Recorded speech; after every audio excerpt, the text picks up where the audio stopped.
guys! Good evening! It's me again, Maricel Hermoso, ang chismosa pero dililibakera diri sa Dubai. So for today's video guys, nagpunta ako ng fish market at eto nga ang aking mga napamili.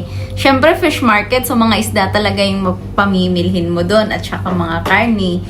Pero bukod doon ay namili din ako ng prutas na yun ang aking ipapakita today. Sobrang fresh niya guys at ang tamis. Yun nga lang, ang presyo naman ay nakakaloka din. Kasi hindi naman talaga ganito yung presyo sa Pinas. So, eto nga ipapakita ko sa inyo. Eto, passion fruit. Eto yung pinaka-paborito ko dito. Eto at saka rambutan. At saka, mga mangga na hilaw. Yung hilaw na from, yung Indian mango, yun talaga yung pinaka-paborito ko. So, eto siya guys. Ganito lang, ganito. Pero, worth it. Kasi, sobrang tamis ng loob. Sobrang tamis niya guys. Kaya di ka magsisisi. Isang kainan ko lang to. Actually, nakaubos na ako ng 6 na piraso. Nakakaloka nga kasi, dalawang ganito yung binili ko.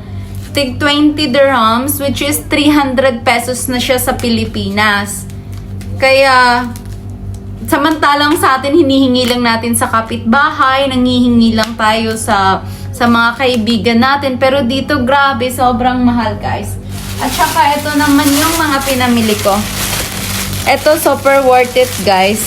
Kasi, tag 30 ang 1 kilo, kulang-kulang 500 siya sa peso.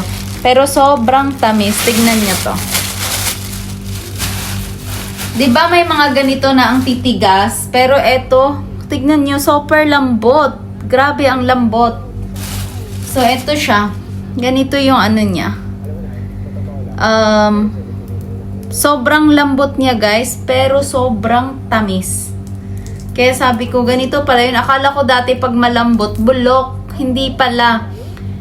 Yung malambot pala, yun yung matatamis. Kasi mostly na nabibili ko neto is puro matitigas. Tapos ang hirap niyang balatan. Pero ito, super lambot. Parang rambutan lang yung laman.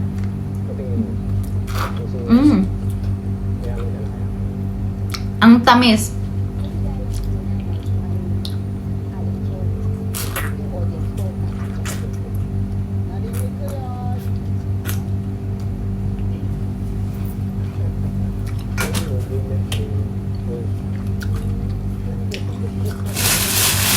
At eto naman yung orange na walang buto. Sobrang tamis niya guys. Kasi bago ako bumili ay tinikman muna namin talaga. At ipapakita ko sa inyo, totoo talaga siya, walang buto. Sobrang tamis niya din guys.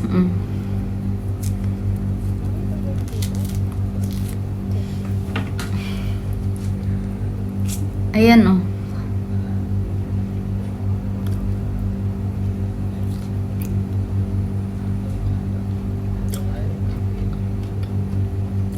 Tamis. Walang buto.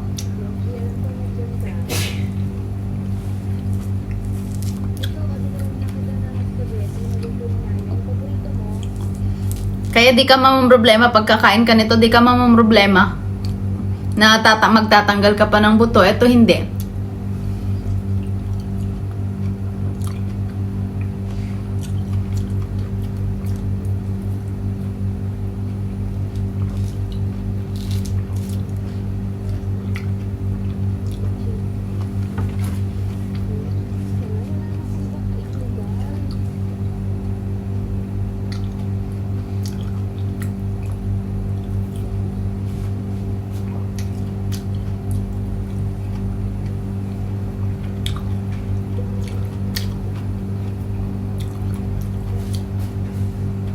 O, diba?